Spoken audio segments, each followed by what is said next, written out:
Coca Cola with cocaine. A comprehensive history of the iconic drink's controversial origins, evolution, and enduring legacy. Hey there. You're diving deep into the infamous history of Coca Cola and its original inclusion of cocaine. This isn't just a quick fact check, it's a sprawling tale that weaves through 19th century America, the wild west of patent medicines, the life of a wounded Civil War veteran turned inventor, the chemistry of a forbidden leaf, racial tensions that shaped drug laws, and the corporate maneuvers that turned a medicinal tonic into a global empire. We'll separate myths from facts, explore the cultural ripples, and even touch on how echoes of that era linger in today's Coke. Buckle up, this is going to be thorough. I've drawn from historical records, fact checks, and expert analyses to paint the full picture. Let's start from the beginning. Chapter 1. The birth of a beverage in a turbulent era. To understand Coca-Cola's cocaine connection, we must first step back into the chaotic world of late 19th century America. The nation was still healing from the scars of the Civil War, 1861–1865, a conflict that left over 620,000 dead and countless more wounded, both physically and mentally. In the South, where Coca-Cola was born, Reconstruction, 1865–1877, had just ended, ushering in an era of economic hardship, racial tensions, and rapid industrialization. Cities like Atlanta, Georgia, Coke's birthplace, were rising from the ashes of Sherman's March to the Sea, becoming hubs of commerce and innovation amid widespread poverty and disease. This was the Gilded Age, 1870s–1900, a time of stark contrasts. Robber barons amassed fortunes while workers toiled in factories for pennies. Public health was abysmal. Cholera, typhoid, and dysentery ravaged populations due to contaminated water supplies. Alcoholism was rampant, fueled by saloons that dotted every corner, but the temperance movement, a moral crusade against booze led by figures like Carrie Nation, was gaining steam. Into this void stepped patent medicines, unregulated elixirs promising cures for everything from nervous prostration to female complaints. These weren't modern pharmaceuticals. They were often alcohol-laced concoctions, spiked with opium, morphine, or cocaine, sold by traveling medicine men or local pharmacists. Cocaine itself had only recently entered the Western world. Derived from the coca leaf, chewed for millennia by indigenous peoples in the Andes for energy and altitude sickness, it was isolated in pure form by German chemist Albert Niemann in 1859. By the 1880s, it was hailed as a wonder drug. Sigmund Freud, the father of psychoanalysis, praised it in his 1884 paper Über Coca, calling it a magical substance that boosted mood and stamina. European products like Vin Mariani, a coca-infused wine endorsed by Pope Leo XII, and Thomas Edison, crossed the Atlantic, inspiring American knockoffs. In the US, cocaine was legal, cheap, and ubiquitous in tonics, lozenges, and even toothache drops for children. It symbolized progress, a natural stimulant from exotic lands, tamed by science. Pharmacies were the epicenters of this medicinal boom. Not sterile chains like today's CVS, but bustling social hubs with marble counters, brass spigots, and soda fountains, ornate machines dispensing carbonated health drinks. Soda fountains emerged in the early 1800s as mineral water dispensers, believed to mimic healing springs. By the 1880s, they were America's non-alcoholic bars, serving flavored seltzers mixed with syrups. In a pre-refrigeration era, these cold, fizzy drinks were luxuries, and pharmacists often self-taught, chemists experimented wildly with ingredients. Enter John Stith Pemberton, the man whose quest for a morphine substitute would accidentally create one of the world's most iconic brands. John Stith Pemberton, the wounded inventor behind the formula. John Stith Pemberton was born on July 8, 1831, in Knoxville, Georgia, to a family of modest means. His father, James Pemberton, was a druggist, instilling in young John an early fascination with chemistry. At age 19, Pemberton enrolled in the Reform Medical College of Georgia in Macon, graduating with a degree in pharmacy in 1850. He opened his own drugstore in Rome, Georgia, marrying Anna Liza Clifford Lewis in 1853. They had one son, Charles née Pemberton, born in 1854. Pemberton's life took a dramatic turn with the Civil War. A staunch Confederate, he enlisted in 1862 as a lieutenant in the 12th Georgia Cavalry Regiment. On April 2, 1865, during the Battle of Columbus, the war's last major engagement, he was slashed across the chest with a saber while defending a bridge. The wound was severe, requiring morphine for pain, which sparked a lifelong addiction. After the war, Pemberton relocated to Columbus, then Atlanta in 1869, where he established Pemberton Chemical Company, experimenting with tonics to wean himself off morphine. His early inventions included Globe flower cough syrup and extract of Stellingia, a blood purifier. But his breakthrough was Pemberton's French wine Coca in 1885, a coca-laced wine modeled after Vin Mariani. Marketed as a nerve tonic for brain workers and those with opium habit, it contained coca extract with cocaine and cola nuts for caffeine. It was a hit, but Atlanta's prohibition in 1886 forced a non-alcoholic version. Pemberton tinkered in his lab, blending coca leaves, cola nuts, sugar, caramel, and spices. The result?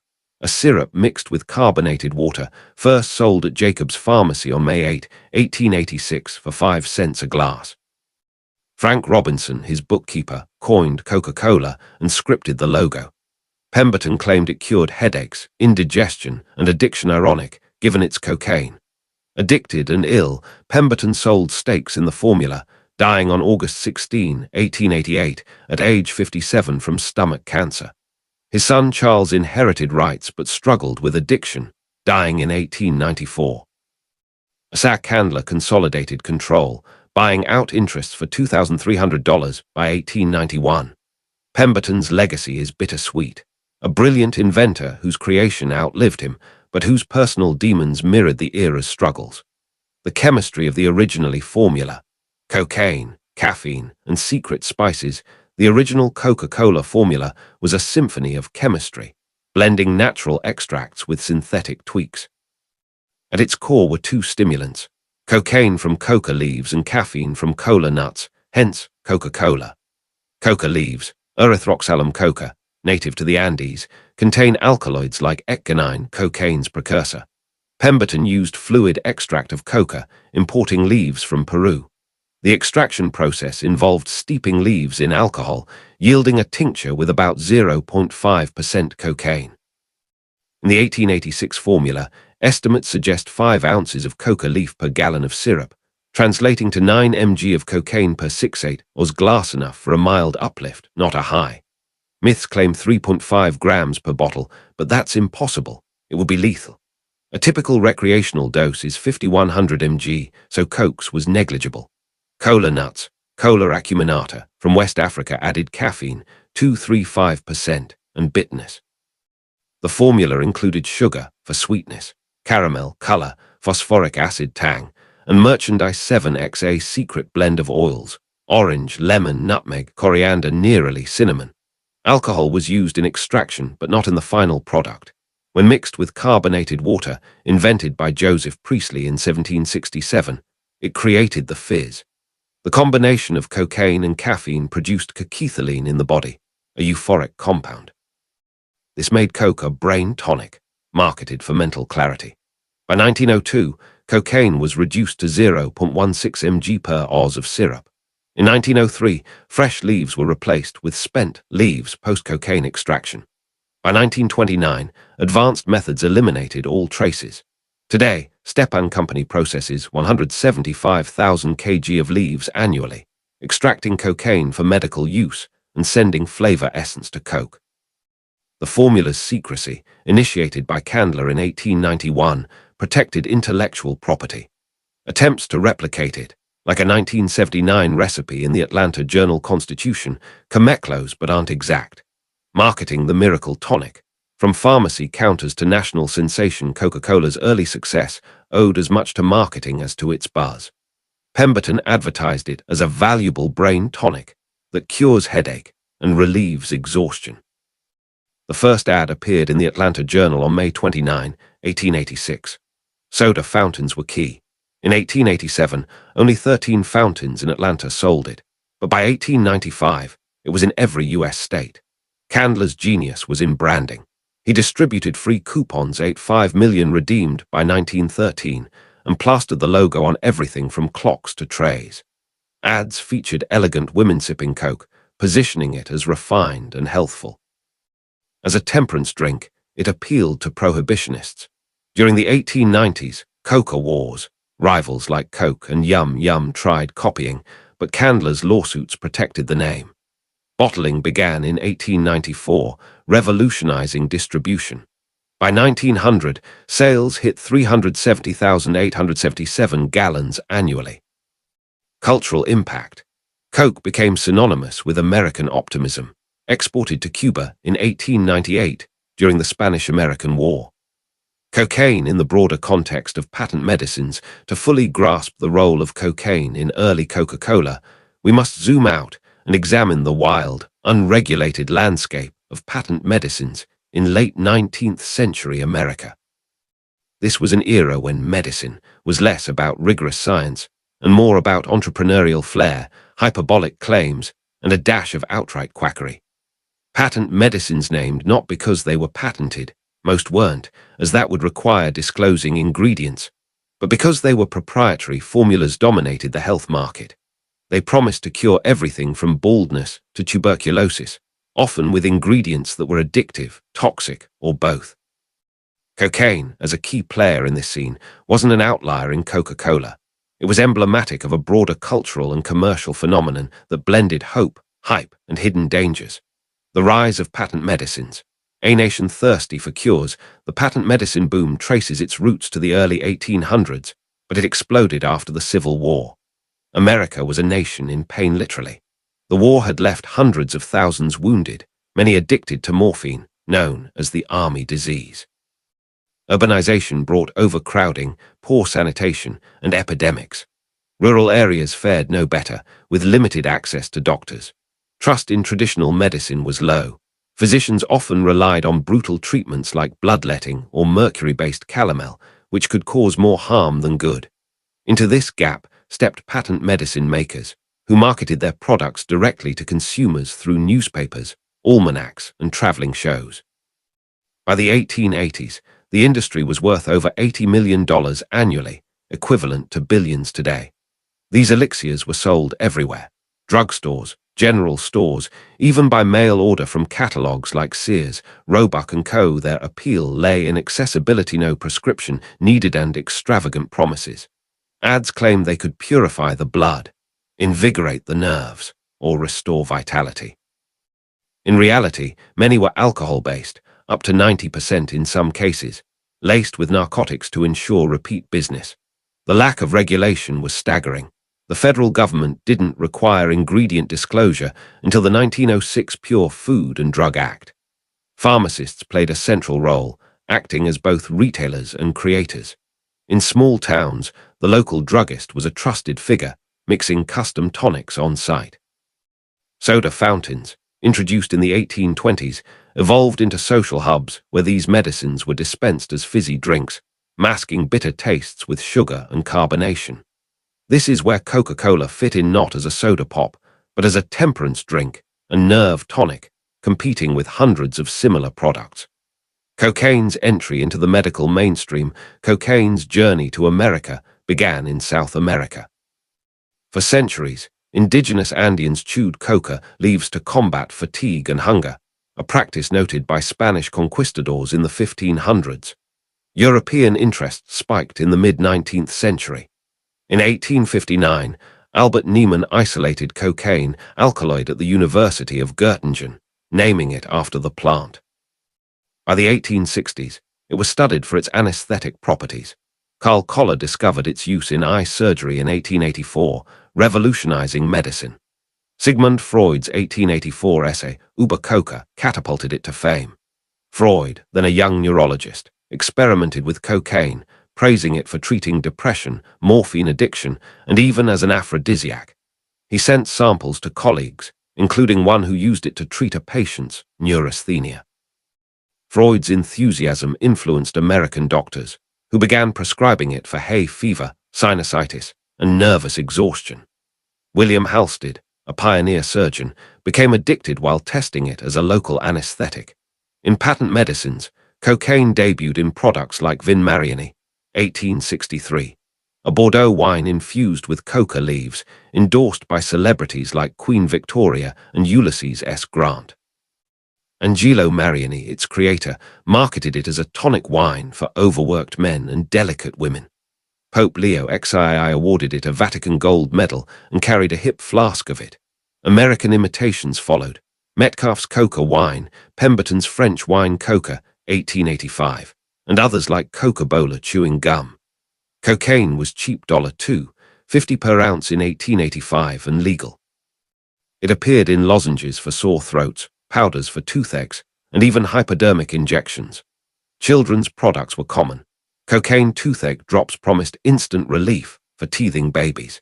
In an age without antibiotics or painkillers like aspirin, invented in 1899, cocaine filled a void, numbing pain and boosting energy. The dark side. Addiction, toxicity, and societal fears. Initially, cocaine was seen as safer than alcohol or opium. Doctors believed it non-addictive, with Freud claiming it caused no harm. But by the 1890s, reports of addiction emerged. Users experienced euphoria followed by crashes, leading to higher doses. Cocaine fiends became a tabloid staple, with symptoms like paranoia and hallucinations. In 1886, the New York Times reported on cocaine habitués suffering moral degeneration. Toxicity was another issue. Overdoses caused seizures, heart failure, or death. Combined with alcohol, as in many tonics, it formed cacoethylene, amplifying effects but increasing risks. Patent medicines hid these dangers. Labels rarely listed ingredients, and ads focused on benefits. Racial and class biases fueled the backlash. In the South, cocaine was linked to black laborers, who allegedly used it to work longer hours. Sensational stories claimed it made them bulletproof and prone to violence against whites, stoking Jim Crow fears.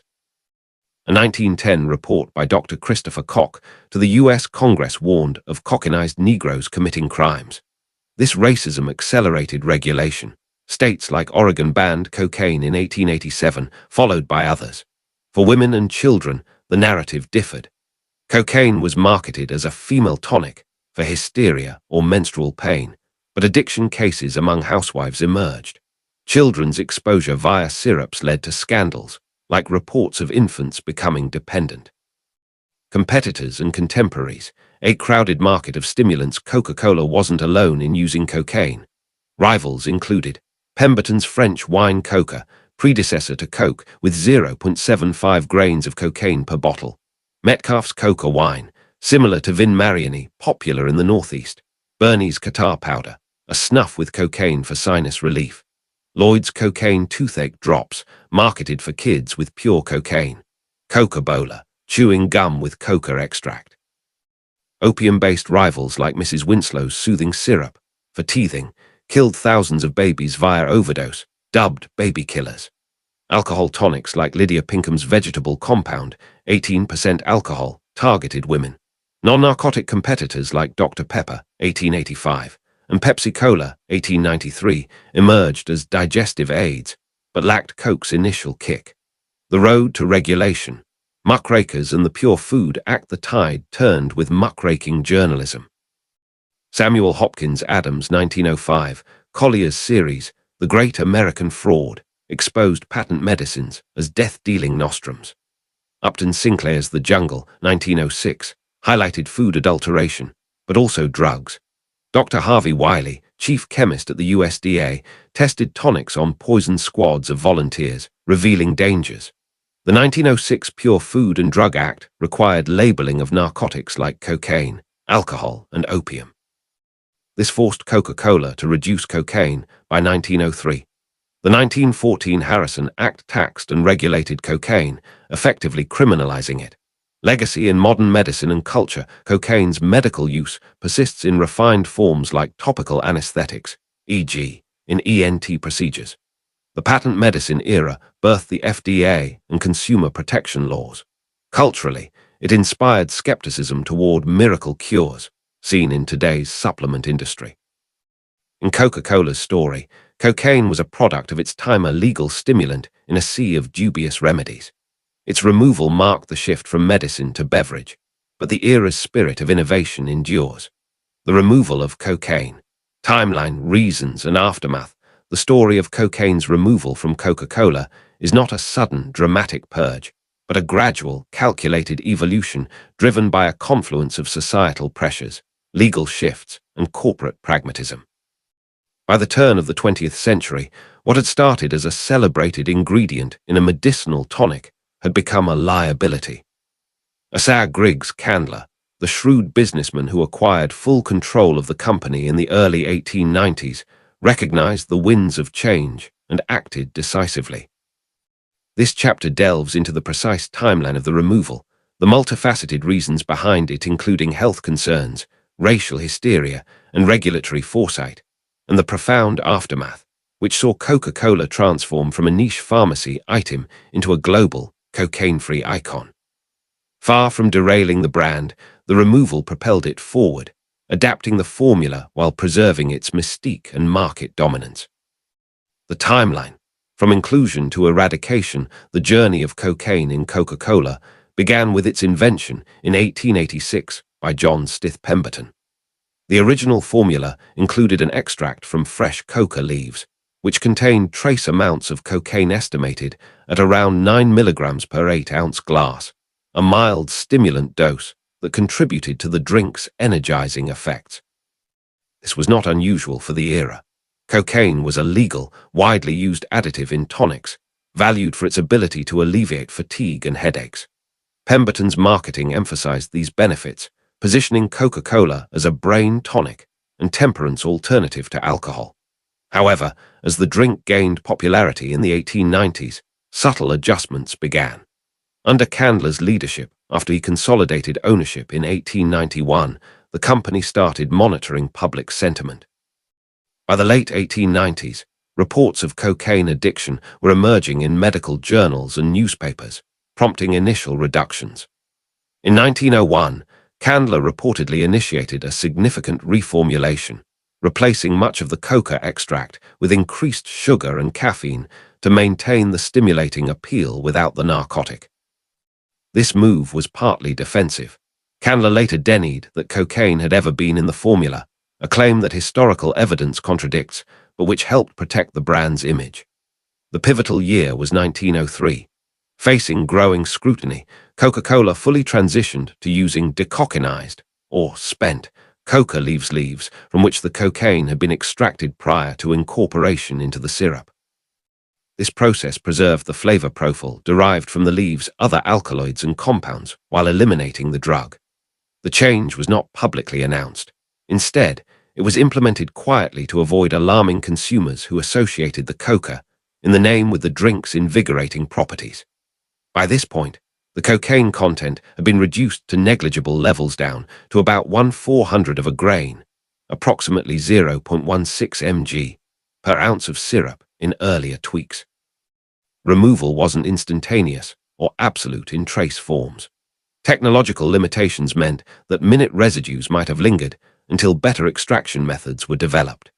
It wasn't until 1929 that Coca Cola achieved complete elimination of any cocaine traces, thanks to advancements in chemical processing. This final step coincided with stricter federal oversight following the 1914 Harrison Narcotics Tax Act, which regulated cocaine as a narcotic. Throughout this period, the company maintained its secret formula shroud, allowing it to make changes without fanfare. To visualize the era's branding during this transition, here's a historical trademark registration from 1893, reflecting the early marketing that subtly evolved post-removal. The timeline also intersects with broader cocaine history. Snorting became popular around 1905, shifting public perception from medicinal to recreational abuse. Coca-Cola's proactive removal positioned it ahead of the curve, avoiding the scandals that plagued other products.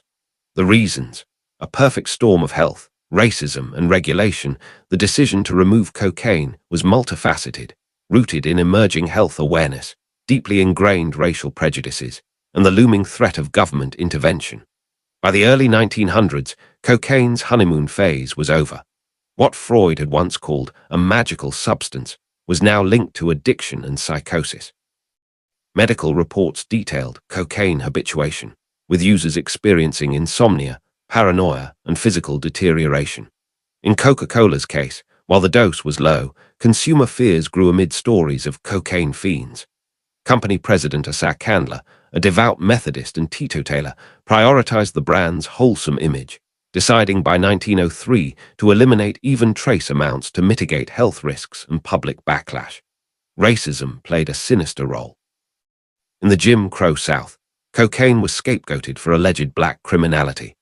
Newspapers sensationalized claims that cocaine made African Americans crazed and resistant to bullets, fueling lynchings and segregationist policies.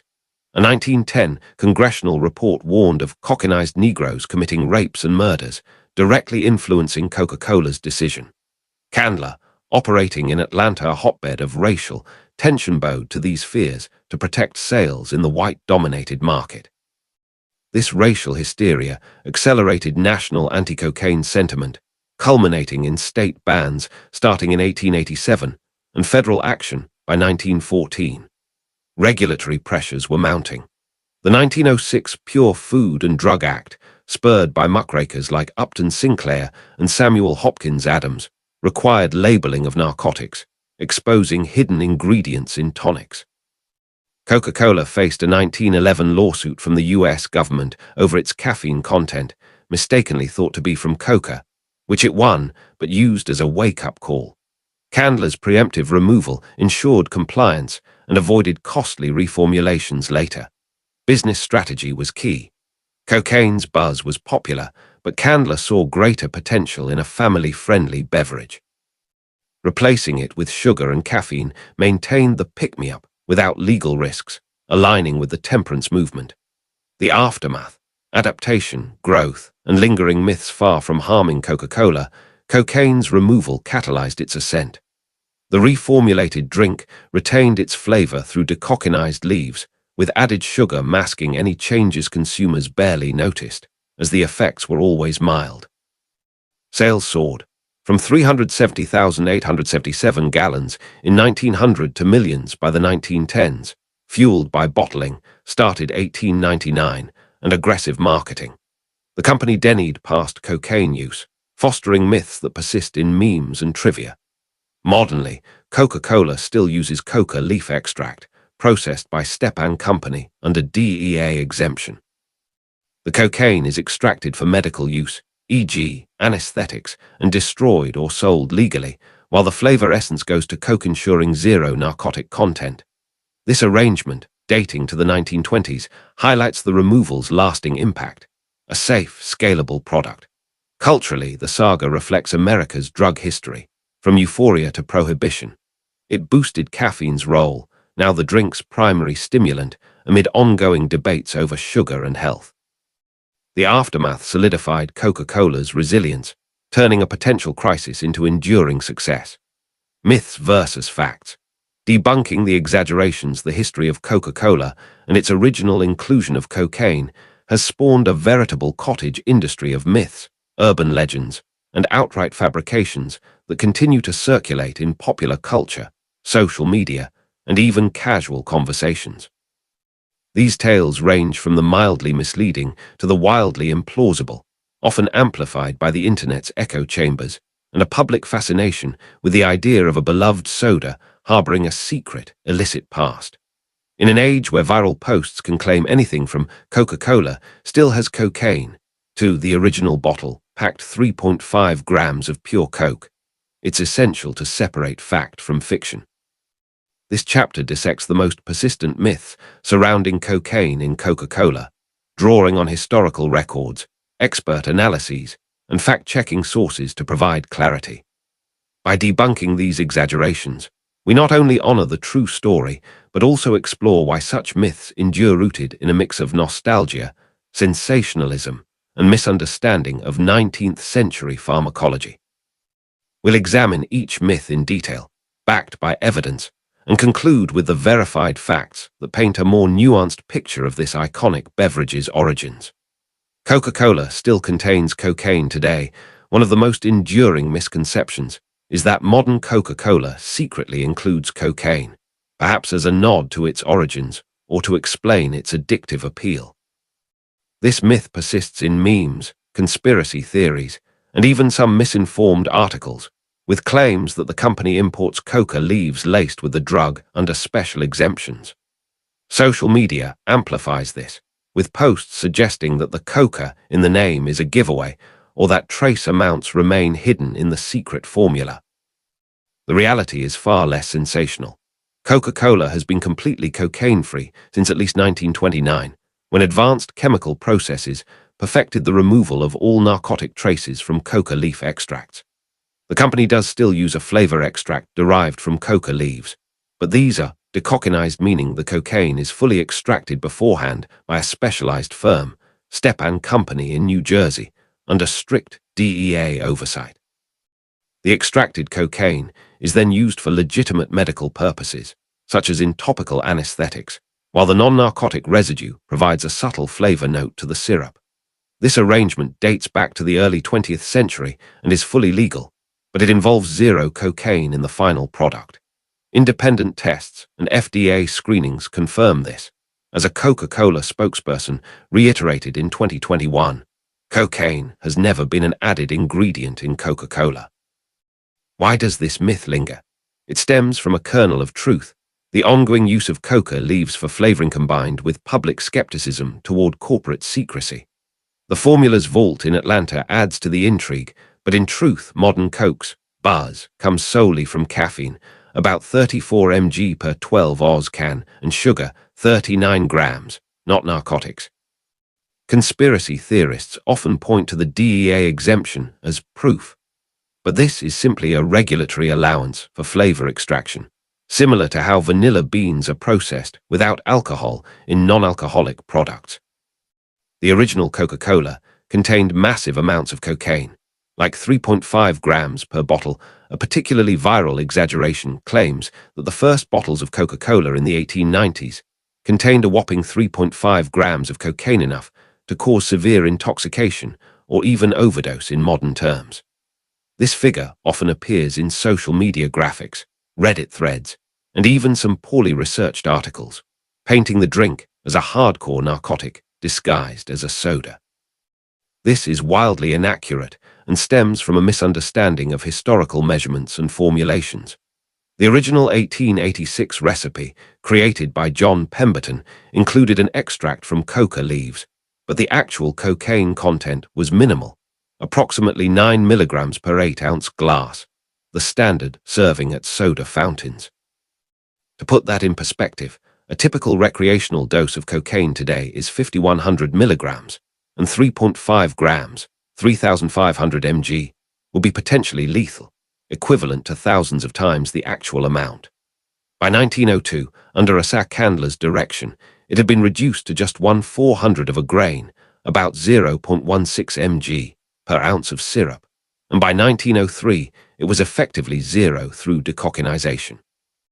The 3.5-gram figure likely originates from a garbled retelling of historical facts.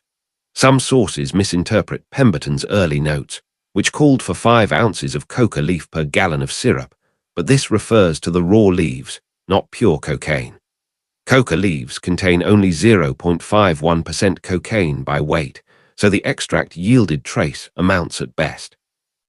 Fact-checkers like Snopes and USA Today have repeatedly debunked this, noting that such a dose would have made the drink undrinkable and dangerous, not the refreshing tonic it was marketed as.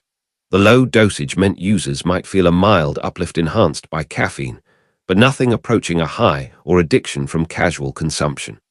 This myth thrives on shock value, often shared in fun facts lists without context. It ignores the era's norms, where cocaine was a common, low-dose additive in medicines, not a party drug. Coca-Cola contained pure cocaine, not just coca leaf extract. Another common distortion is that Pemberton dumped pure, isolated cocaine powder into the syrup, akin to modern illicit use. This fuels images of 19th-century soda fountains as covert drug dens. In truth, Coca-Cola never contained pure cocaine. It used a fluid extract of coca leaves, which included a mix of alkaloids, with cocaine as a minor component, ecgonine, a precursor. The leaves were steeped in alcohol or water, yielding a bitter herbal tincture that contributed flavor more than a narcotic punch. Pure cocaine, isolated in 1859, was expensive and used sparingly in medical settings, not mass-produced drinks. Pemberton's inspiration, Vin Mariani, similarly used leaf extracts, not refined powder. This misconception arises from conflating coca with cocaine. As one expert notes, the coca leaf itself is not cocaine. That's a myth. Oral ingestion of the extract in an acidic medium like coke further diminished effects, as cocaine requires a basic environment for absorption. Users might notice a numbing tongue or slight energy boost, but nothing dramatic. Drinking original Coca Cola could get you high or addicted like modern cocaine use tied to the dosage myth. This claims that early Coke was potent enough to cause euphoria, addiction, or even hallucinations, explaining its rapid popularity. While the coca extract provided a mild stimulant, effect amplified by caffeine, about 80 mg per glass, forming cacoethylene for subtle euphoria, it was far from recreational cocaine's intensity. Addiction was unlikely from typical consumption. Cocaine's psychological dependence requires higher, repeated doses. Historical accounts describe it as a pick-me-up, not a high. No widespread reports of coke-induced addiction exist, unlike opium tonics. This myth overlooks context.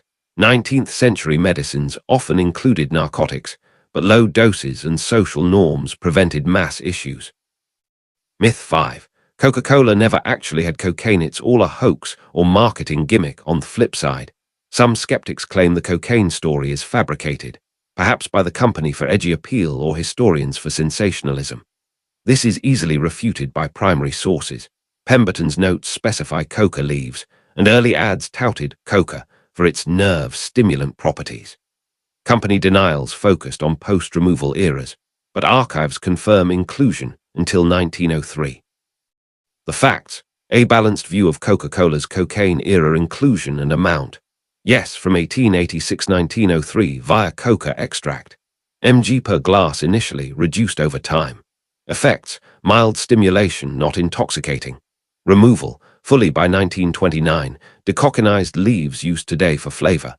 Legacy: myths boost brand intrigue, but facts reveal a product of its time.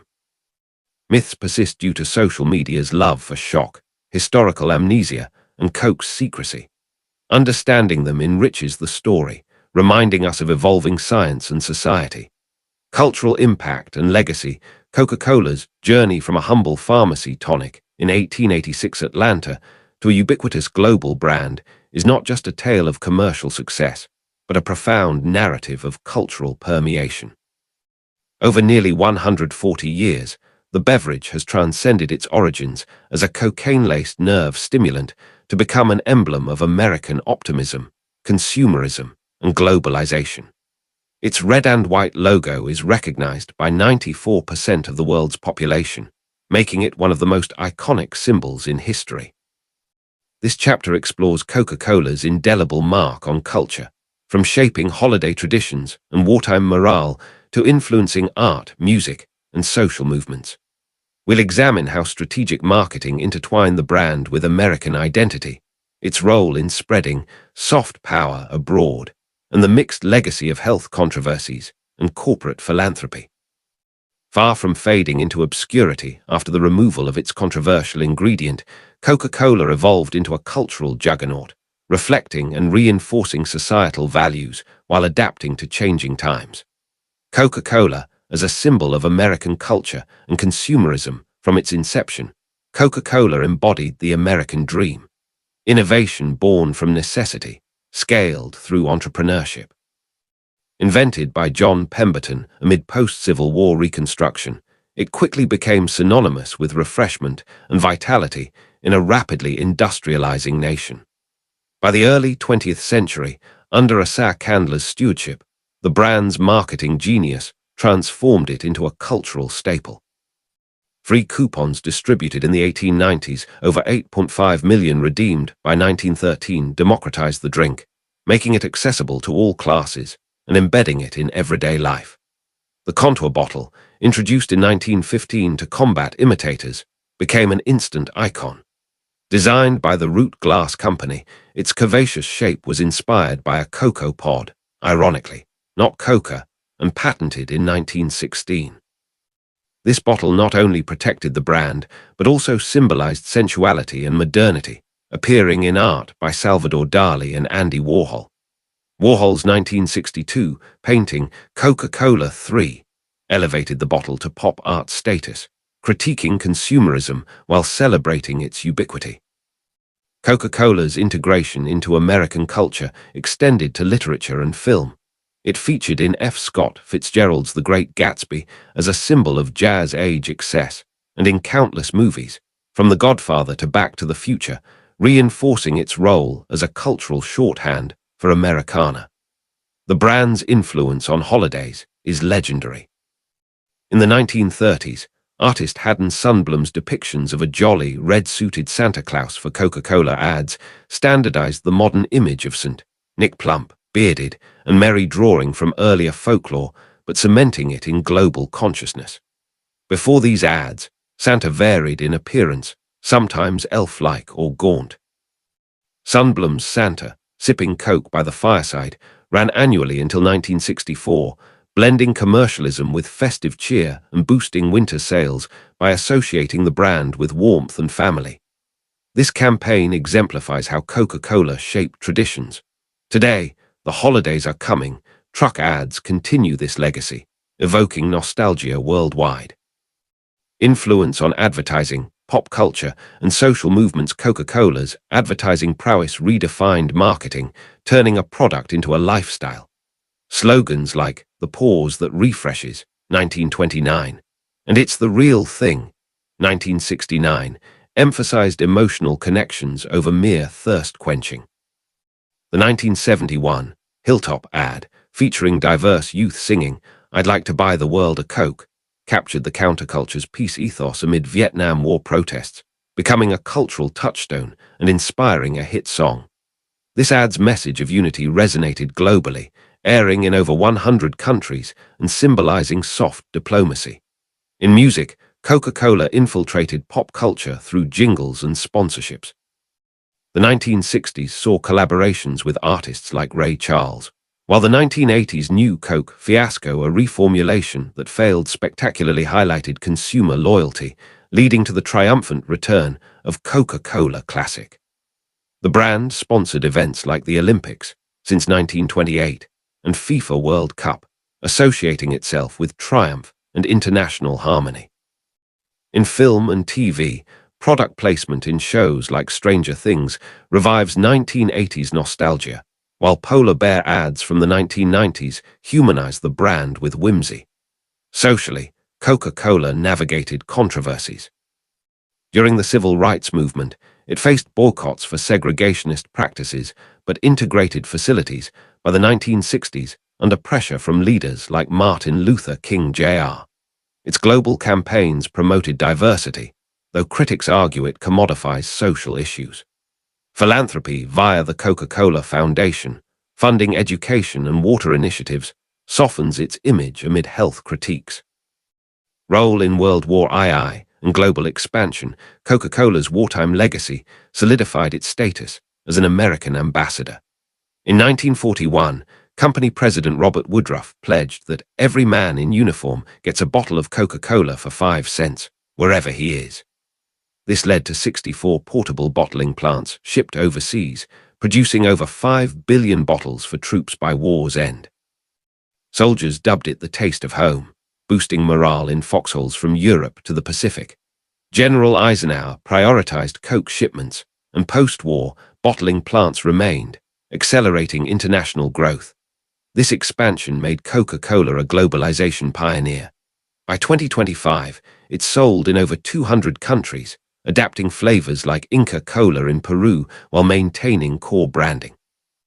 It represents Coca colonization spreading American culture via consumerism, but also faces backlash, like in India over water usage. Modern legacy, health controversies, sustainability, and enduring icon status. Today, Coca-Cola's legacy is dual-edged. It's a $250 billion empire, but criticized for contributing to obesity with high sugar content. Responses include Diet Coke, 1982, and zero sugar options, plus sustainability pledges like World Without Waste by 2030. Culturally, it inspires art installations and museums, like World of Coca Cola in Atlanta, visited by millions annually. In essence, Coca Cola's impact mirrors America's, innovative, expansive, and complex. From Pemberton's lab to global ubiquity, it refreshingly endures. Modern echoes. Coca leaves today and ongoing debates, even in 2025. The shadow of Coca-Cola's cocaine-laced origins lingers, not as a hidden narcotic, but as a regulated flavor essence derived from the coca plant. The company's continued use of decockeinized coca leaves imported under unique DEA exemption serves as a bridge between its 19th century roots and contemporary operations. This chapter examines the modern mechanics of coca leaf procurement and processing for Coca-Cola, the ongoing global debates surrounding coca's criminalization versus its cultural and medicinal value, and the ethical, legal, and environmental controversies that persist. As international bodies like the World Health Organization, WHO, reassess coca's status, and activists challenge decades-old prohibitions, Coca-Cola's special arrangement highlights tensions between corporate privilege, indigenous rights, and drug policy reform. Far from a relic, the coca leaf remains a flashpoint, influencing discussions on sustainability, globalization, and the legacies of the war on drugs. The current process. Coca leaves in Coca-Cola's supply chain in the present day. Coca-Cola maintains its historic tie to the coca plant through a highly controlled, government-sanctioned process that ensures no cocaine enters the final product. The company imports approximately 100 to 500 metric tons of dried coca leaves annually, primarily from Peru and Bolivia, under a special exemption from the U.S. Drug Enforcement Administration, DEA. This exemption, renewed periodically, allows Coca-Cola to be the only commercial entity in the U.S. legally permitted to import coca leaves on such a scale, a privilege dating back to the early 20th century when the narcotic was phased out. The leaves are processed by the Stepan Company in Maywood, New Jersey, the sole DEA-licensed facility authorized for this purpose. At Stepan, the cocaine alkaloids are extracted and sold to pharmaceutical companies like Mallinckrodt for medical applications, such as in topical anesthetics or research. The remaining, decockeinized, residue or non-narcotic extract containing other alkaloids and flavor compounds is then supplied to Coca-Cola for use in its secret formula, specifically as part of the enigmatic Merchandise 7X flavor blend.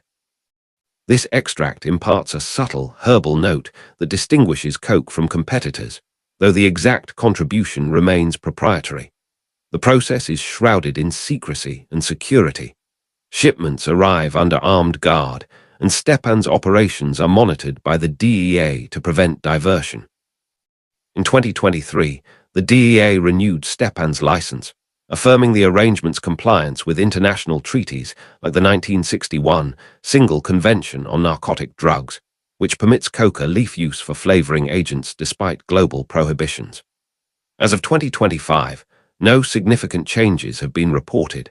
The system continues unchanged, with Coca-Cola emphasizing that its product contains zero cocaine. This is corroborated by independent lab tests and regulatory filings, which confirm the extract's safety and non-narcotic nature. However, the supply chain isn't without challenges. Peru and Bolivia, the primary sources, face political instability and climate issues affecting coca cultivation. In Peru, where Coca-Cola sources much of its supply, farmers operate under strict quotas to prevent illicit diversion to cocaine production. The company's reliance on these regions underscores broader geopolitical dependencies, with imports valued in the billions over decades.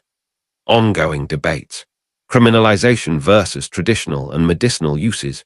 The coca leaf's role in Coca-Cola has reignited debates in 2025, particularly amid international calls to decriminalize it.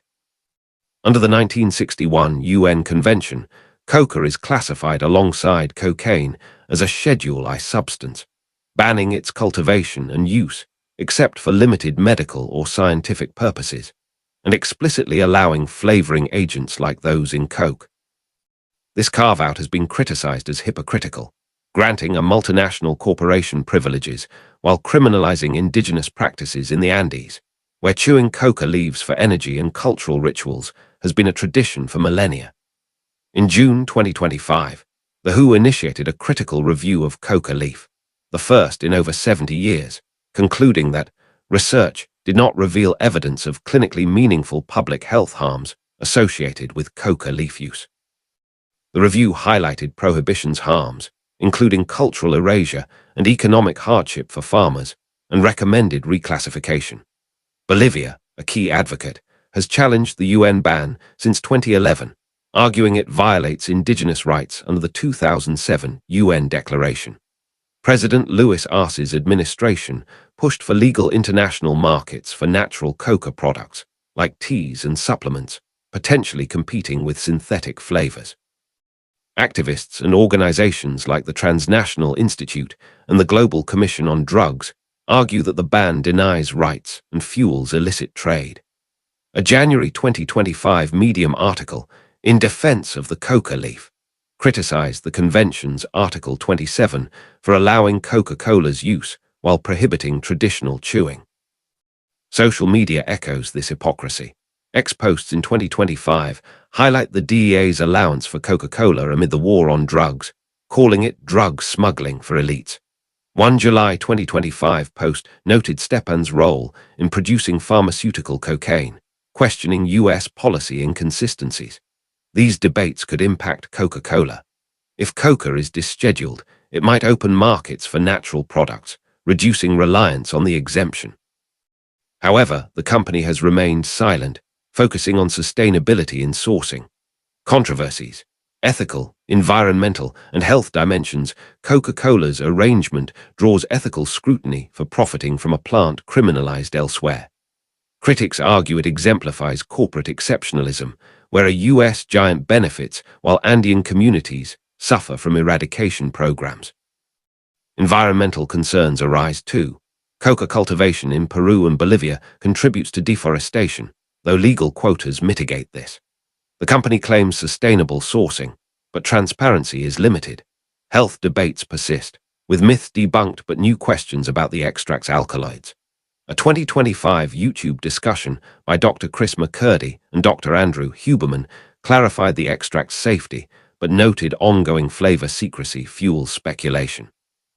Recent formula tweaks, like a 2024 Coke Zero change adding sucralose, unrelated to coca, show adaptation amid sugar debates.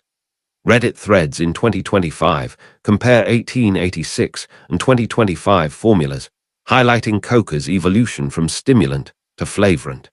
X discussions tie it to broader hypocrisy, like U.S. cocaine seizures versus imports. Future implications. Reform and Coca-Cola's adaptation.